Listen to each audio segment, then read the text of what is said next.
But moving on to the next segment here, I'll be sharing my UFC 2025 prediction. So, in the calendar year 2025, there's a lot of things that could happen in the world of the MMA inside the UFC world.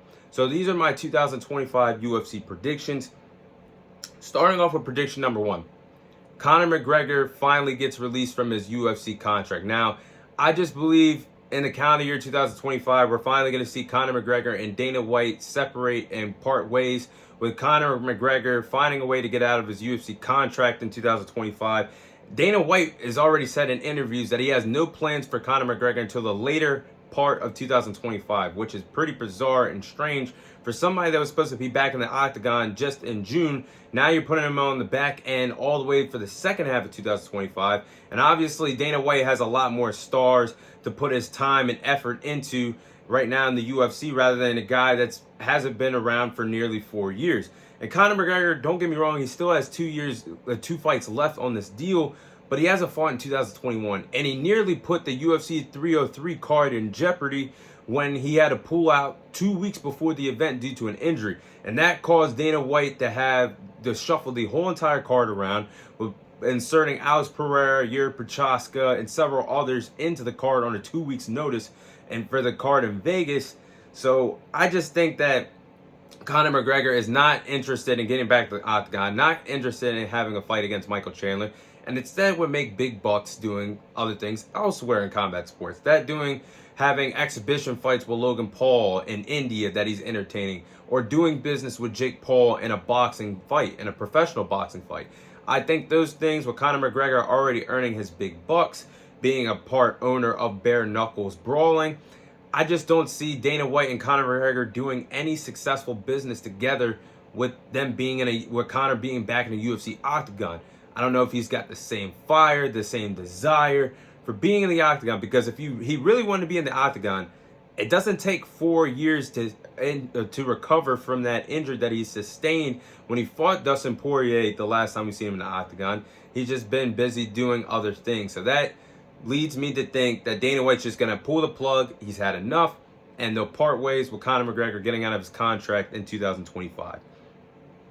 Now, next prediction is Islam Makhachev attempts to become a double champion and the undisputed champion at the lightweight division and the welterweight division. So for this to happen, obviously Islam Makhachev's going to have to get past Arman Tsarukyan at UFC 311. That is not going to be a cakewalk. That is a 50-50 fight, and one of the best fights that can be made at the lightweight division.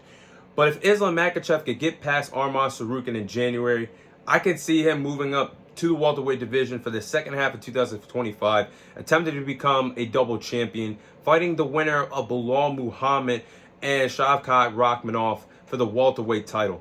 And don't get me wrong, Islam Makhachev has teased the idea of moving up to the welterweight division for quite some time now, so I could see him doing that and possibly trying to become a double champion, holding the lightweight title and the welterweight title simultaneously in the UFC for 2025. So I could definitely see Islam Makhachev trying to accomplish that in the calendar year 2025.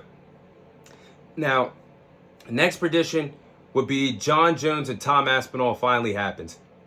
It seems like Dana White and the rest of the UFC executives are working overtime to make this heavyweight fight happen between Jon Jones and Tom Aspinall. And me personally, that's the fight that everybody wants to see, because that's the best fight to be made at the heavyweight division for the calendar year 2025 in the UFC. That's the best fight to be made because you have the veteran Jon Jones, the greatest MMA fighter of all time, going up against the interim heavyweight champion Tom Aspinall. And realistically, Tom Aspinall already should have got his shot against Jon Jones. It shouldn't have been all this crying, complaining, wanting more money, because why would an interim champion hold an interim title for a year? Why did Tom Aspinall have to defend the interim title this summer against Curtis Blades and not get a shot against Jon Jones a month ago in Madison Square Garden? Instead, we got Jon Jones versus a washed old Stipe.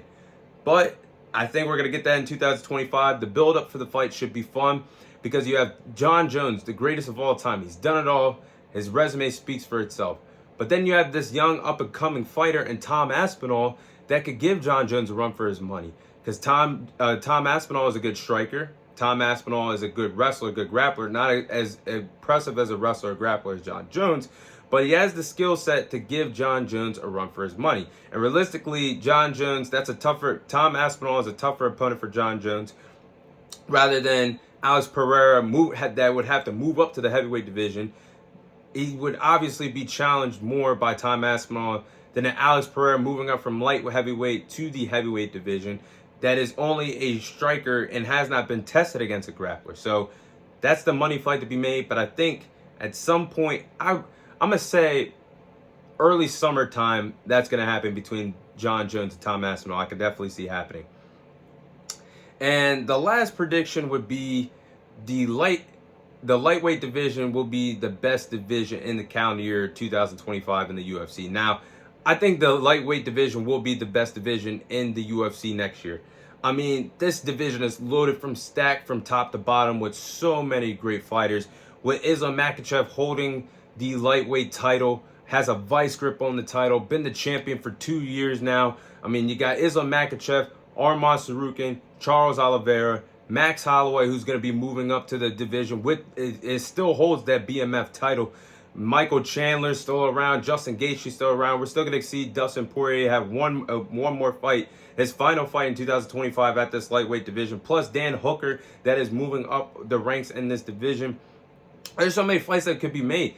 And possibly in the second half of 2025, we could possibly see Ilya Tupara move up, where his team has stated he has a hard time making weight at featherweight. So we could see one more title defense. And then possibly him move up in 2025 at some point. Alexander Volkanovski, if he loses one more time at the featherweight, what's there really else for him to accomplish? Might as well move up the lightweight as well. So this division could be the best division in the UFC this year. Has the star power, has the excitement, has the fighters that will keep you on the edge of their seats every time they fight. I don't see why this division wouldn't be the best in the calendar year 2025. So with that being said, those are my UFC 2025 predictions.